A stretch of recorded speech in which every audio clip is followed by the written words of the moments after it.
Á sunnudeginum streyma að gestir, en ekkert bólar á Petrúsjó. Baptista hefur miklar áhyggjur, en ekki nærri því eins miklar, og Katrín, sem viss að hér eftir verið hlegið að sér fyrir að vera konan sem skilin var eftir ein við altarið. Hún hafi alltaf sagt að Petrúsjó væri vitskert fífl og flagari og það sé ekki lítill skandall að vera yfirgefinn af slíkum fáita.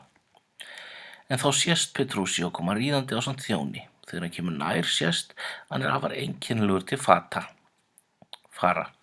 Hann klæddur alls konar sundurleitum samtíningi af fáránlegum lörfum eins og til að gera grín að athöfninni sem að fara að hefjast. Hann með hatt sem stungið í allskyns glingri, í jakkagarmi og lélegum buxum með bómullarsokk á öðrum fæti en ullarsokk á hinum sem haldið uppi með rauðu og bláu bandi. Annað stígvélið spennt, hitt reimað, hann girtur með ryðguðu sverði með brotin hjöld og slitnar lykkjur. Hrossið lendsíinn dróg herðaskökk og hryggsleguð með gamlan möljetinn söðul og ístöðin af sitt hvoru tagi. Annað eftir því. Þjónninn var litlu skárri. Nú reyna allir að fá hann til að skipta föt, en hann harðneitar. Hann segir að Katrín sé að fara að gifta sér en ekki fötunum. Í kirkjunni tekur ekki betra við. Þegar presturinn spyr hvort hann vilji vígjast Katríni grenjar hann, já svei mér þá, svo hátt að presturinn hrekkur við og missir bókina, og þegar hann beygir sig niður til að taka bókina, rekur brúðguminn honum svo mikið púst á herðarnar að bæði dettur í gólfið bóku og prestur. Það sem eftir lifði af athöfninni skammaðist hann og sór og þóttist ekki treysta prestinum hættisót. Leið og athöfninni lauk heimtaði hann vín og hrópaði skál eins og hann verið staddur á fylliríi með sjómönnum en ekki í fínni veislu. Katrín skalf af ótta og angist allan tíman. Loks greip hann og smelti á hana kossi með þvílíkum látum að það ómaði alla kirkjuna. Þegar heim kom bað hann gestina að fá sér að borða, sjálfur þyrfti hann að drífa sig heim með brúðina. Fortölur virka ekki og hann ófáanlegur til að vera lengur í veislunni. Það enda með því að Katrín fær nóg og segir honum að fara bara, hún fari þegar sér sýnist. Hann segir hið besta mál að konan þora að mótmæla bónda sínum, en það sé nú einu sinni þannig hún sé hans eign og hann fari með sínar eignir þangað sem honum sýnist. Ef einhver reynir að stoppa hann, mun hann nota sverðið, síðan grípur hann Katrínu og fer með hann á brott ásamt þjóni sínum. Heimferðin með ólíkindum. Hesturinn sem Katrín sat á var svo allra versta bykkja sem hægt var að finna. Katrín kastaðist til og frá þar sem truntan rasaði öðru hverju spori. Petrúsjó skammaði hestinn hvað eftir annað fyrir að geta ekki borið eiginkonu sína með sæmilegri reisn. Þegar þau koma heim Katrín orðin miður sín, þreytt og svöng. Petrúsjó var einn glaðasti og sagði að nú fengi hún eitthvað verulega gott að borða. Svo fór hann að skammast yfir því að þjónarnir var ekki komnir út til að taka móti brúðinni.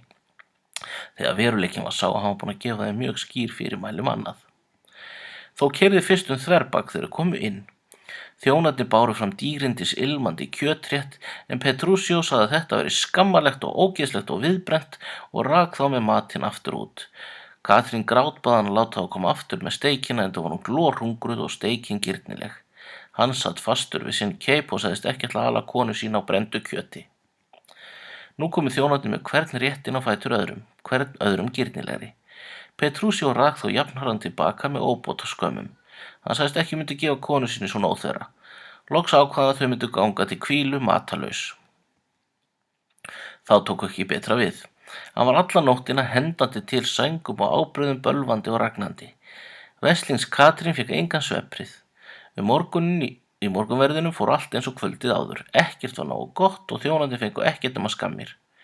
Úr varð að Katrín varð að brjóta odd af oflæti sínu og biðja þjónana í laumi dálítinn mat. Þeir sögðust ekki þora óhlýðnast húsbónda sínum. Þá kom Petrúsjó til Katrínar með pínlitla kjötflís sem hann sagðist hafa matreitt sjálfur og væri nógu góð. Hún ætlaði að taka við henni að segja orð, en þá sagðist Petrúsjó sjá að henni líka ekki við matinn og skipaði þjónunum að fara með þetta undir eins. Hann skammaðist yfir því að hafa lagt sig fram í matreistunni og svo vildi hún ekki einu sinni þakka fyrir. Þá kreisti hún út úr sér þakkarorð og þá leyfði Petrúsjó henni að narta í kjötið. En hún þyrfti að vera fljót því að þau voru að fara til föðurinnar og þyrfti að taka sig til. Þau myndu klæða sig eftir fínustu tísku. Hann kallaði á skraddara og skyrtusala sem komu með silkikjól og nýja húfu. Petrúsjó fór samstundis að skammast og spurði hvort þetta ætti að vera húfa. Hún hefði augljóslega verið sniðin eftir grautarskál. Hann skipaði honum að fara með hana og koma með aðra stærri. Katrín hrópaði í ofboði, enga stærri. Þetta eins og það besta sem í tísku. Petrúsíó svarar: Satt segiru, þetta er afleit húfa, svona silkipjalla. Þetta er eins og smjörílát. Mér líkar vel að þér finnst hún ljót. Mér finnst hún falleg, segir Katrín, og ég vil enga aðra. En Petrúsíó rekur manninn á dyr og snýr sér svo að skraddaranum. Það fer sömu leið. Drottinn minn, hrópar hann, hvílík grímubúningsdrusla, er þetta ermi, þessi heljar fallbyssa, og allt dubbað hátt og lágt eins og eplakaka. Hvern fjandann táknar flíkinn, skraddari? Kjóllinn er saumaður nákvæmlega eftir yðar forskrift, stundi skraddarinn skelkaður. Katrín segist aldrei hafa séð svona fallegan kjól og skilur ekki hvað bóndinn að sjá athugavert við hann. Hún spyr hvort hann vilji gera sig að fuglarhræðu. Já, segir Petrúsíó, hann vill gera það að fuglarhræðu. Síðan rekur hann skraddarann burt og segir að þau verði víst að fara til föðurinnar eins og þau eru klædd.